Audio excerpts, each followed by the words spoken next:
This episode is brought to you by Betting Jobs, a leading international recruitment provider to the iGaming sector. For more information, visit www.bettingjobs.com. Bring the optimism, bring the positivity, smile. Whereas we had originally built brilliant models and algorithms and we still do all of that, which helped automate the trading of live betting. I think when we had a chat before, you described us both as greybeards, which I quite liked. Matt, welcome to the Diary of an iGaming Exec. Thanks for coming. Really pleasure to be here. Thank you. No problem at all. I talk to lots of people on this podcast who have moved around in the industry. They've been here, been there, been somewhere else. But you've been at Genius Sports for over 20 years now. What's kept you in the same place for so long? Just working with fantastic people. It's been, I sometimes describe it as a bit of a prison sentence because in a way, being somewhere for 20 years, you do become rather, I guess, institutionalized. But probably quite a luxurious prison, an open prison, if you like. Maybe I'll be up for parole at some point.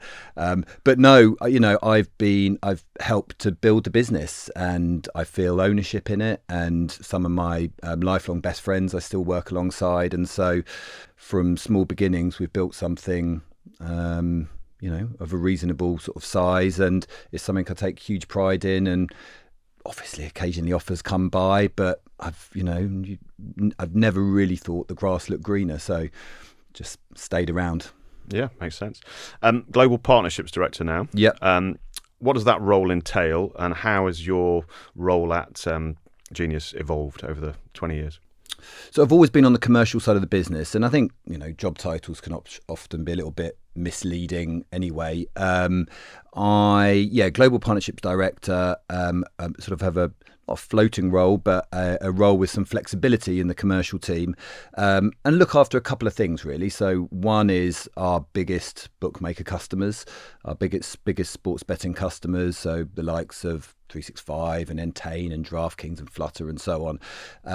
Ultimately, I take responsibility for the revenue from the sports betting revenue. So when Genius does a new deal with a big rights holder or the new contract cycle comes around, it's my job to go in and espouse the values of that of those services or data to that operator.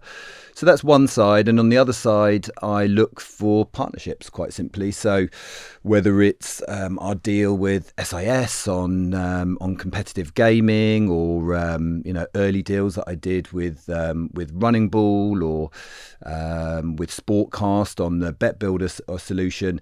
Quite often for a medium large size technology business like us, it will make more sense to partner with people who are experts in specific niches, and so I look for those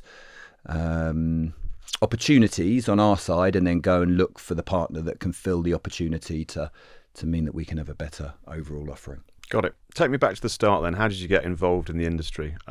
Most people I speak to on this podcast don't say to their careers advisor, I really want to get into sports data provision. I'm sure you didn't either. But what was your first start in the industry?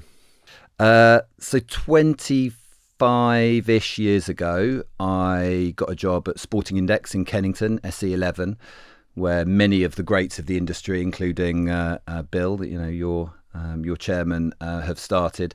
And that just gave me a grounding in sports betting, really. And I realised that I was always hugely passionate about sports, maybe liked a little bet here and there. But I realised actually from not really knowing what I was going to do with the rest of my life, that actually I wanted to be in sports and betting was the perfect vehicle for that, growing very fast and so on. And so I was there for 4 or 5 years, and I worked on the sort of affiliate marketing team again, with Bill and Warren and Adam and some of these other guys that have gone on to great things.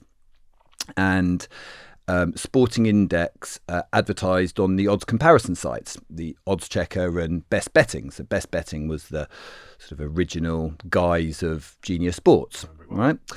And so I looked after the relationship between Sporting Index and Bet Genius, as it was at the time, which was Best Betting, the odds comparison site. And at a Christmas boozy lunch, that me and my boss at Sporting Index had with Mark and Alistair Pobb, many people know him as Alistair Flutter at Genius. We went for some boozy lunch in Soho, and when my boss went to the loo, Mark leaned over the table and said, look, we're thinking about turning this into a bit of a bigger business and having a bit of a crack at evolving it from just an affiliate business into something else. Do you want to come along for the ride? And I said, yeah, go on then. And then, 20 years later, I'm here still. Here you are, yeah.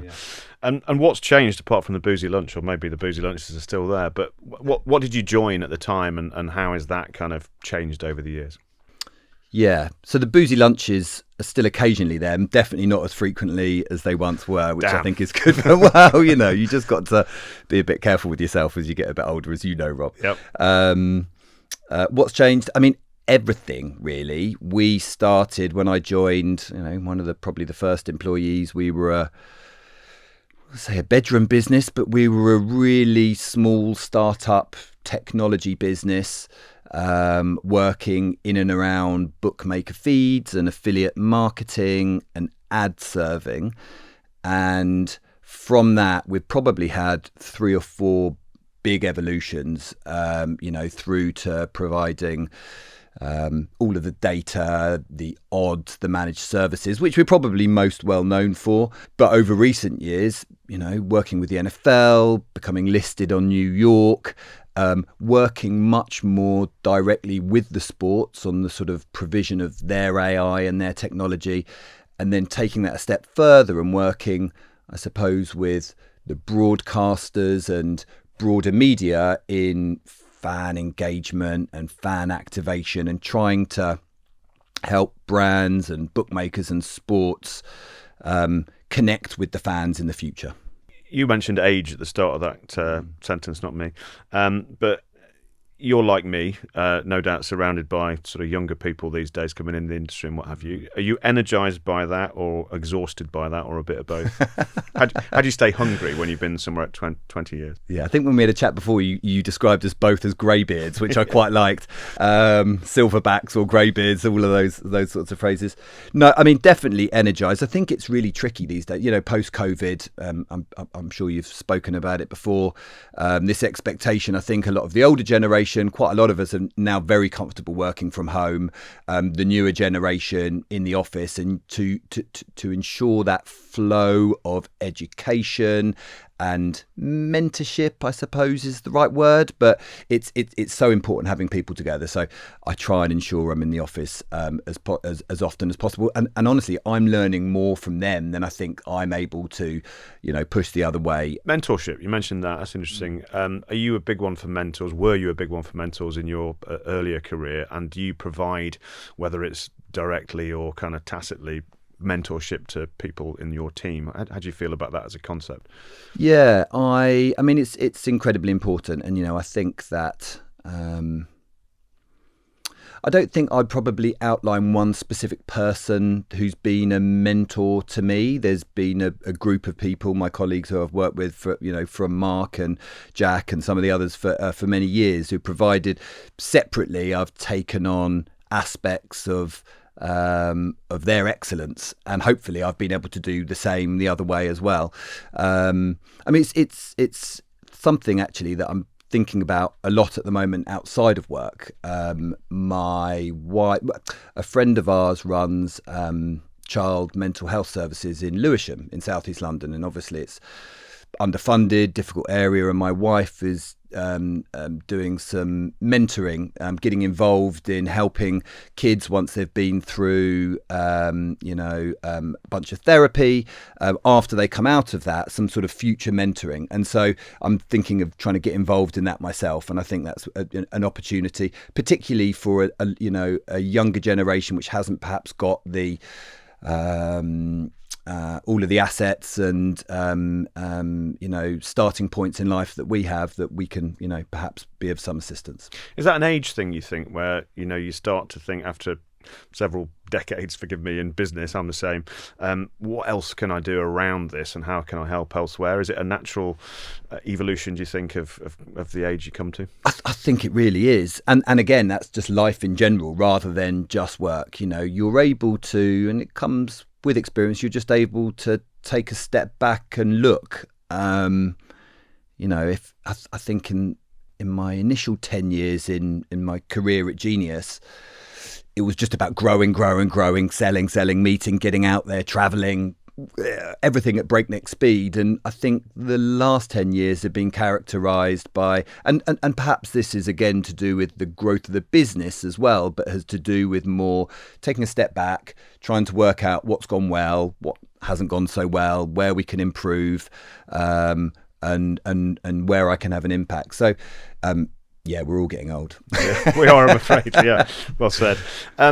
We've talked about the sort of young blood coming into the industry and people that you're working with and I'm working with and what have you. Do you think we are in a better position as an industry than when you started? What are the good aspects and the changes from that start 20 years ago, and what's not as good as it used to be, do you think? I think in past years it was probably easier. So I think about some of the people that I hired and still work at Genius in sort of the earlier part or the middle part of my career, and not all of them necessarily had the experience that warranted the job. But I met them or they sort of forced their way into my consciousness, and I thought, you know what, let's sort of roll the dice a little bit on this guy or this girl, and let's give them a chance and see if they can perform. And particularly on a sort of commercial level, you never really know until you get someone in and working for a while. And I think that has been of huge benefit to us as a business.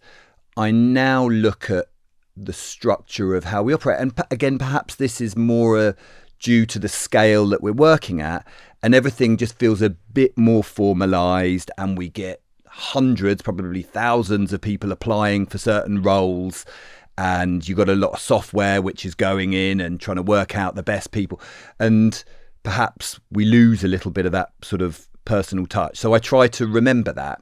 My son's 17, he's doing his A-levels at the moment, and work experience and thinking about A-levels and career, and so it's something that I'm conscious of from the other angle as well, looking at it through the lens of what the next few years for my children are going to look like. And I think it's harder.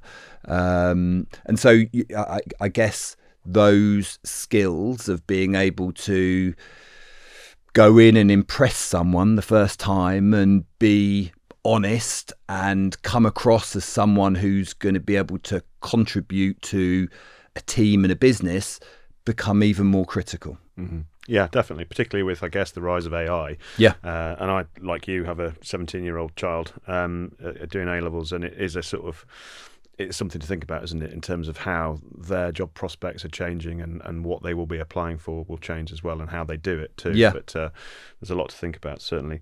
Let's talk, if we can now, a little bit more about Genius.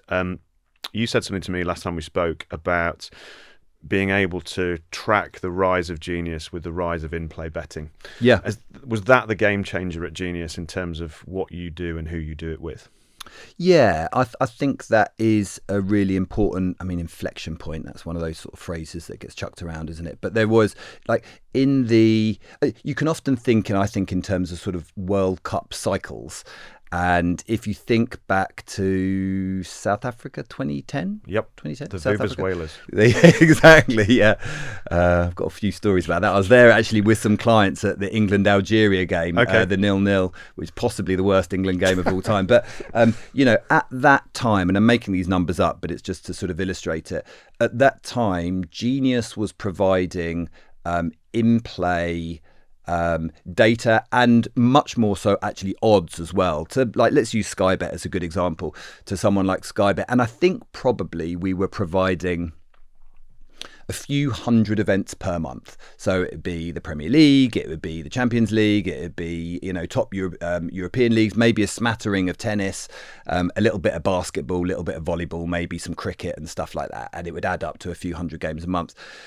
By the time the next World Cup came around, and then the next World Cup came around, you're looking at thousands and tens of thousands. And now you look at our prospectus, we're offering hundreds of thousands of events per year. And so there was certainly characterized in the 2010s, I think, a bit of an arms race from an operator level to offer more and more and more, and they put it out there, and you know what, it worked. There was the transition from desktop to mobile at the same time, and the applications that the sportsbooks brought out obviously played a huge role in that, and so we recognised that. And so whereas we had originally built brilliant models and algorithms, and we still do all of that, which helped automate the trading of live betting, we then got to another, I'm not going to say inflection point again, but we then got to another milestone where lots of these firms, again, let's use Sky Bet as an example, decided actually they wanted to run that stuff themselves. They didn't want a third party managing it. And so at that point, we decided actually relationships with the sports themselves was going to be critical in the sort of continued growth of the business. And so that's where we started investing in our sports technology, our ability to be able to collect and distribute huge amounts of data at scale. Made a couple of sort of small acquisitions, and ultimately did the deal with UK football.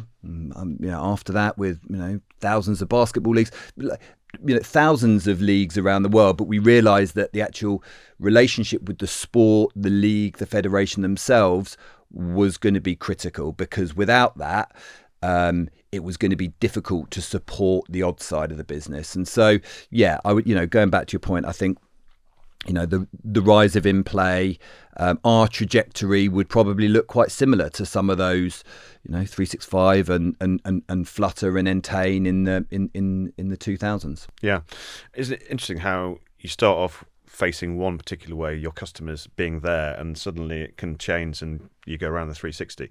And obviously one of the sort of newer things you've talked about, provision to the leagues and engagement with the leagues and contracts with them, etc. But fan engagement is something you've talked about previously, I've seen. But how has that evolved, and what are Genius now doing when it comes to fan engagement? Yeah, so it has been. It's probably been the biggest evolution of that, and I think that again, many people who might be watching this would think of Genius as a sort of sports betting technology business. But once you are in there, so we have our Genius IQ cameras inside stadia of many of the biggest sporting events, leagues, competitions around the world, and it's being rolled out everywhere. And it's the most amazing technology that far smarter people than I build at Genius, and it's able to effectively capture thousands of small moments every second during the game, create effectively a digital twin of the game that you can look at in real time next to the normal game. So at that point you can say, okay, I want to look from this player's perspective, or which feeds really nicely into the officiating technology that we do for the Premier League, for example, the semi-automated offside. But from that as well, you're able to unlock fan engagement and fan activation on the based on the requirements of brands. Like, sports generally is the most powerful media asset in the world. It's the one thing that the moment still matters, right? So we still, we'll remember. You can just say a single word. You can say Deeney, you can say Aguero. You can say phrases like helmet catch or buzzer beater, and people are sort of transported back to like those moments. It's so powerful, actually. And so that idea of a moment is something that we're talking a lot about in Genius as a business at the moment. And we think that we've got this new fan engagement technology stack, again, built off our Genius IQ technology, which is our moments engine. And so what that's doing is taking the official data that's happening live every second, every moment, and movements of players, and the XY coordinates, the Z coordinates. I'm not even sure what a Z coordinate is, but it's taking all of those things, and what's happening in real life is moments are being created. Aguero, Deeney, but also, an offside in the Watford versus West Brom game last night, or a yellow card in the Derby versus Norwich game, both of our teams which lost last night. Moving on. Yeah. What we're able to then do is work with brands to unlock the benefit of those moments. So what it does, the Moments engine creates, automatically creates publisher ready, highly personalized messaging, advertising, ultimately, that brands can use across all of their channels. And so the next time we get a Deeney or an Aguero or one of those things, the brands that we work with, not just in sports betting, but right across all sorts of brands, can capitalize on that. And that's where they're concentrating their budgets. And so we think it's a really smart place for us to be. Got it. Moments are the essence of sport, effectively, aren't they? Matter. The moments matter, indeed. Speaking of moments in sport and speaking of big sporting occasions, you've just had March Madness as the exclusive data supplier for the first time. How is that? And is that the sort of stuff that you'd like to be doing more of, presumably?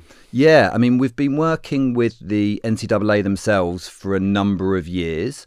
And providing sports technology that is used for all the big schools, all the big colleges, that helps them manage their fixtures, their player management, all of the sort of infrastructure stuff that really manages the sport right across the NCAA for all their major sports, quite frankly.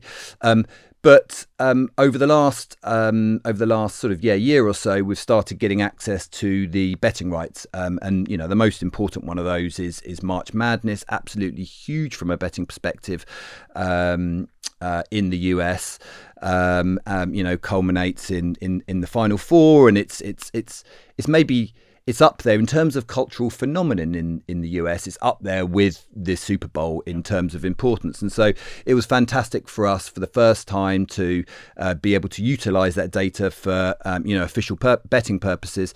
And our clients, our customers, have got the huge benefit out of that, because rather than relying on latent TV pictures or people trying to collect something in the stadia, we're there in the press box. We've got access to all the best technology, which means the bookmakers critically can keep their markets open longer, which encourages turnover, obviously, and also feeds through into being able to produce a higher margin. So first tournament season under our belt, lots more to come on the NCAA. How much of the business is concentrated in North America and specifically the US? Would that be your biggest market? And presumably wherever there's regulated bookmakers, it's important too, because you're supplying in there too. But what sort of percentage is the US to you guys? It's interesting. The spiritual home of genius, in my opinion, is here in Soho and in London, and we work with every global operator on the sports betting side. But the big growth, as we know, particularly over the last couple of years and post PASPA, has been in the US. So we floated on New York. We got unbelievable offices in Chelsea, just by the High Line. We've got some incredibly smart, brilliant new colleagues who have come in on the US side of the business, chief product officer, CFO, new CMO. They're all based out of the New York office. So you can see the importance we're putting on that. And for the growth of the business, that's right. And so what we're in the process of trying to do at the moment is evolve the business onto that next stage. So keeping the same, God, vibe's a horrible word as well, but keeping the same culture that has made us really successful so far, and trying to learn and evolve from our quite brilliant American colleagues to create the future direction. Yeah, you say the US is a big growth area and has been since PASPA, and I tend to agree with you on paper, but for a lot of European suppliers, it really hasn't been the gold rush that people thought it was, truthfully. And not to criticise any of them, but how have you made it work and they haven't? It's a good question. Some have. There's definitely been a few that have fell by the wayside, having spent huge amounts, and there's others that, I won't mention any names, but there's others that are keeping it sort of slow and steady and growing and have their own strategy in place. So we'll see how it sort of pans out over the next few years. obviously incredibly expensive to operate. Taxation is tricky. Customer acquisition is hard as well. But the assets that Genius has, and so I'm talking about access to the NFL data, the NCAA data, Premier League, all tens of thousands of official data competitions around the world, is what these businesses need to run their business. If they're a serious operator, they use this data to run their businesses. But outside of that, we've invested in services like our BetVision product, which helps engage and attract and keep NFL customers, excited about the individual game that they're looking at. But then the customer marketing and advertising products, again, we're again able to go to the operator and say, look, we can provide all this data over here, the NFL streaming, the marks and the logos and all this stuff. But over here as well, we've got access to these NFL assets or all of these other media assets, which we're going to help you for cheaper than you would be able to elsewhere, find these customers and convert them into sort of long-term customers for you. So that's why we've been able to be successful. Okay. Talking about AI, everything I speak about on this podcast, or quite a lot of what I speak about on this podcast, comes back to AI. But how is that changing data provision? And is everything just more automated these days? Yeah, it is. So our AI layer is Genius IQ, and so this is a sort of foundational layer, I guess, that the connective tissue, is that the right phrase? Anything, the sort of technology layer that ties everything together.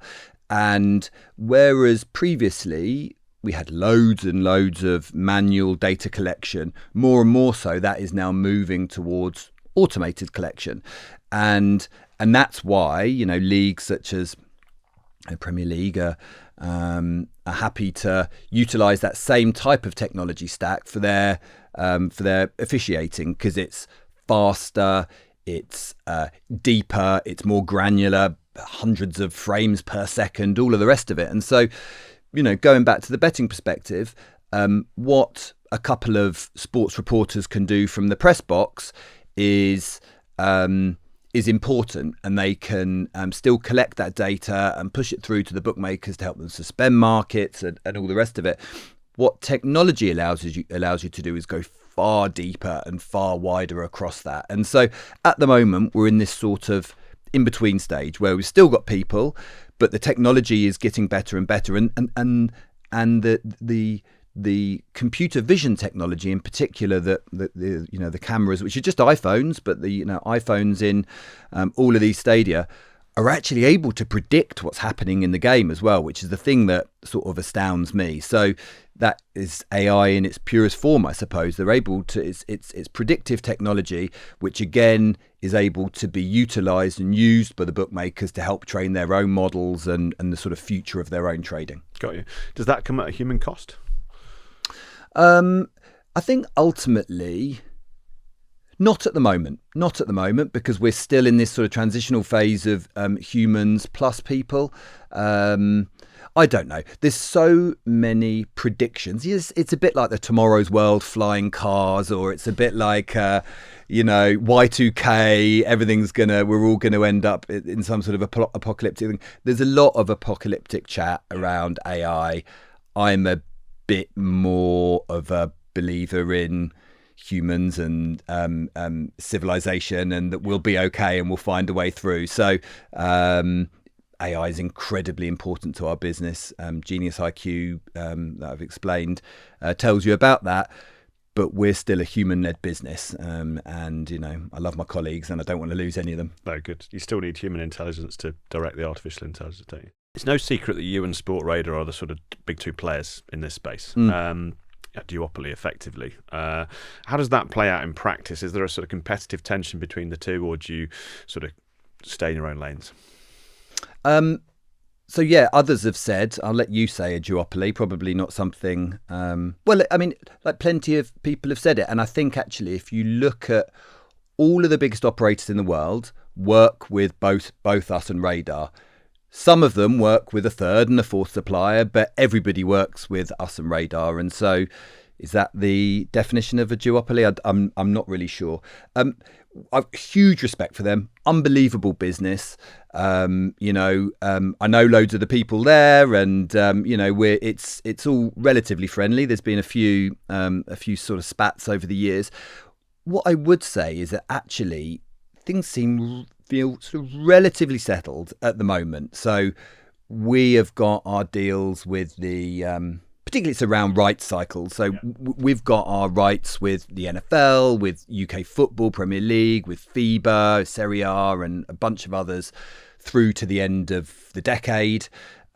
Radar similarly, I believe with the ATP and the NBA, they've got their, and that's their sort of anchor content through to the end of the decade as well. So of course there will be smaller rights that come up, and will be competitive for them to get against each other. We'll get some, they'll get others. Other third parties might get a bit of a sniff as well. But actually, the days of us really sort of taking chunks out of each other, I think, is over. We're both, quite big businesses now, and we're working.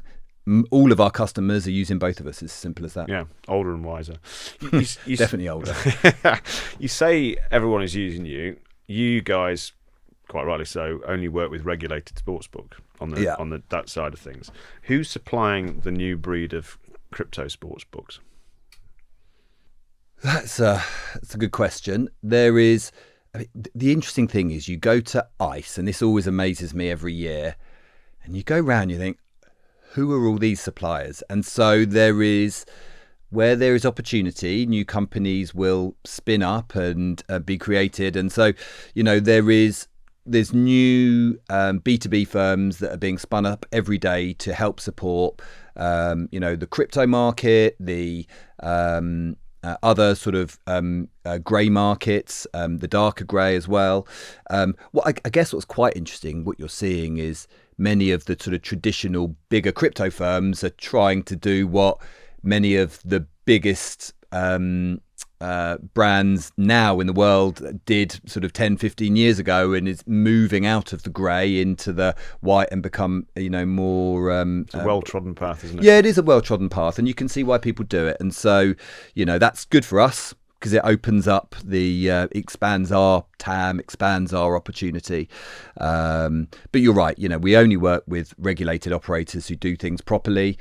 I wonder, I think there's plenty of these new B2Bs supplying services to people outside of that, but that's entirely up to them. That's not something we're going to get involved in. How much of a problem is data piracy? Yeah, it's a problem. I talked earlier on about our AI technology stack, and what data piracy really struggles to do is to give it's the speed, the depth, the breadth, just basically the quality of the data. So if you are one of the biggest operators in the US, or you're one of the biggest operators in anywhere, you want to use official data to power your business, because it is by definition the fastest, the deepest, the widest. And by doing that, you can leave your markets open for longer, and you can maximize your turnover. Anything outside of that is suboptimal. Now, I'm not saying that isn't a problem, because it is a problem, because there's lots of other people that look at it and think, well, maybe actually that will do.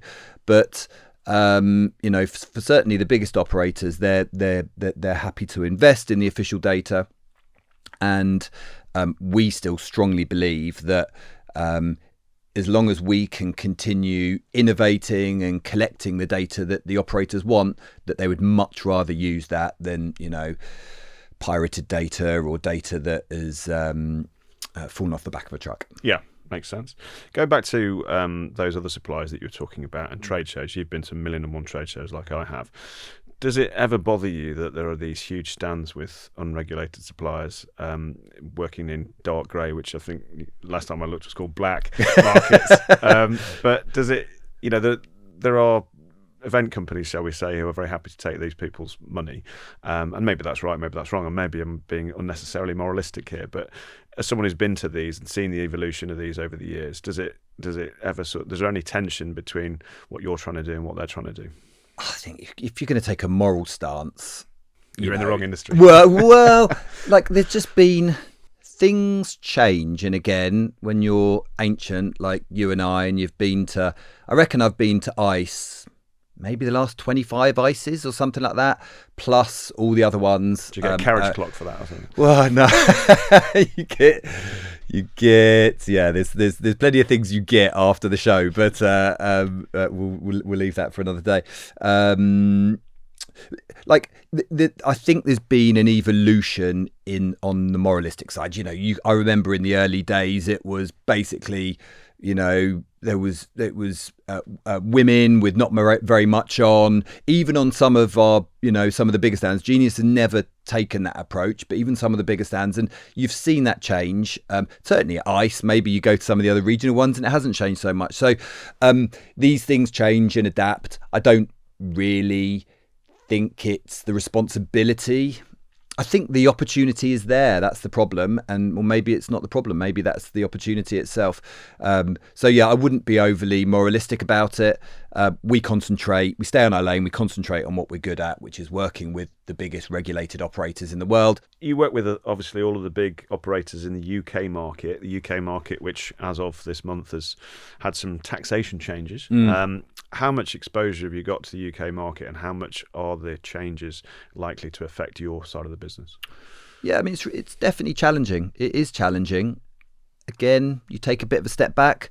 We've been here a couple of times before in different places. We're a global business, and some markets have got tailwinds, some have got headwinds, and many of our customers are global businesses as well. And so whilst customer X might be struggling or having to reduce their levels of profitability here in the UK, they might also be growing at breakneck speed in Brazil and opening new states in North America and Canada. So it's certainly challenging here.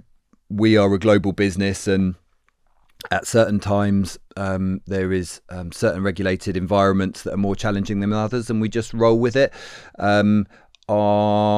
What we're able to do is help the operators acquire customers, which is an absolute critical part of the Genius Sports story. And so where we're able to implement our technology, and particularly the Moments engine that I was talking about,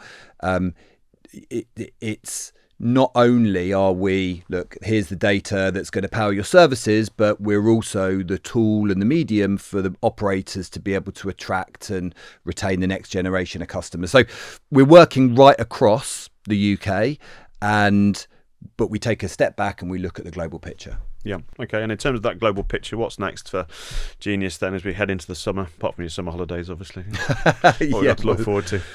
Well, I don't know if you heard, it's the World Cup this summer. Oh, I have heard. Yeah. So, I mean, it's sort of mad, really. Like you never sort of have an opportunity to really relax in this industry, do you? You come back after Christmas and ICE is now oh God, I've got to jump on a plane, go to ICE. Then you've got the Super Bowl. Then you've got March Madness. Then you've got Cheltenham and it's Champions League, and then it's and oh God, there's tennis and there's cricket and there's all these other things to chuck into, and it's sort of why we love it, right? So the World Cup's going to be massive. It's going to be massive for us. We've concentrated a lot on our Edge and GTS trading services. So it's a sort of evolution of our outsourced trading services. We're providing risk services and Edge, which is probably the neatest new tool that we've created for a few years, which ultimately helps operators maximize their margin using AI and the live data and the rest of it. And so we're going to be deploying that for a number of big operators for the World Cup.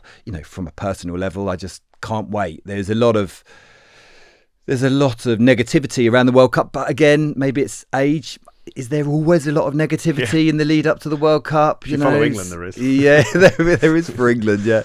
And I mean, it's slightly different for us in this that we are we're a listed US business now, and we've got offices in a few places in the States, and so I'm looking at it through a slightly different lens, but yeah, just can't wait. Yeah, I had a very happy summer at Ladbrokes when the World Cup was in Germany, following England around and taking clients. Presumably you'll be doing something similar in the US, will you? Well, I was there in Germany. I went to the England-Trinidad and Tobago game. Do you remember that one? Yeah, I do indeed. Do you remember that was the one where Peter Crouch was like pulling some guy's dreadlocks against it and headed it in? So I tried to get to most of the big England tournaments.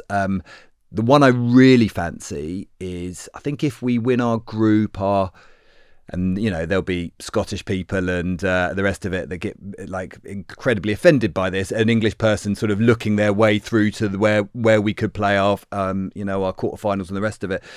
But I think that our quarterfinal would be in the Azteca in Mexico City. Nice. If we win the group, that's our sort of path to the final, possibly against Mexico themselves. And so that is one game that I would really love to go to. So that's maybe the one to just chuck a few quid at, or see if I can wangle a ticket out of someone and try and get to. And are you confident of England's chances, or who do you think will win it? I think England will get through to the semis again. Actually, I know I'm such an optimist. I've only got one sort of speed, and that's optimism. And it's actually served me okay in my career, and so I'm going to stick with it. There's the last two games are crap, but there was no Bellingham, there was no Kane. You look at our first 11 and it is not as good as France. It's probably not as good as Spain, but outside of that, I think we're really competitive. And Tuchel is a manager that knows what he's doing, and so I'm hoping going into the next two friendlies we see the real shape of the team that he wants to put together, and I think we'll get through to the semis. I think France, I can't see past them. You just look at the quality. They could probably play two teams and win it. I just think the quality they've got means that they are. Can you have the favourite as a nap? I don't know if you can really, but who knows? That winner's a winner. Yeah. So maybe England to the semis, and you never know after that. Although Europeans don't tend to win it on the North American continent, or the American continent, I should say. But no, let's see. Let's see England at altitude in Mexico City. That could be fun, that could be tasty, definitely. Okay, that's football and sport. We always ask three final questions to our guests on here, and moving from sport to music. If I was to put you on the spot and ask you if you had a favourite singer or a favourite band, either still going or not, where would your money be? So I reckon my favourite ever musical moments, I'm like an aging raver really, but so my favourite musical moments would be in a field in my teenage years, or in an abandoned industrial estate, or in a nightclub in my 20s. Like they're the ones that sort of resonate really. More a DJ than a band or a singer then. Yeah, exactly, or an event. But if it comes to sort of bands and singers, I mean, it was 10 years since Prince died yesterday. Love Prince, saw him at the Roundhouse in Camden on his final tour in the UK before he died. And that was like a religious experience. It's unbelievable. In a small venue, no phones. The tickets were announced on the day. You just had to run down there and queue up, and me and my wife went, and he did like an encore for Purple Rain, which I think went on for about 45 minutes at the end, and it was a religious experience. So probably Prince as a singer, as a band. I love a lot of hip hop. Tribe Called Quest are probably my favourites.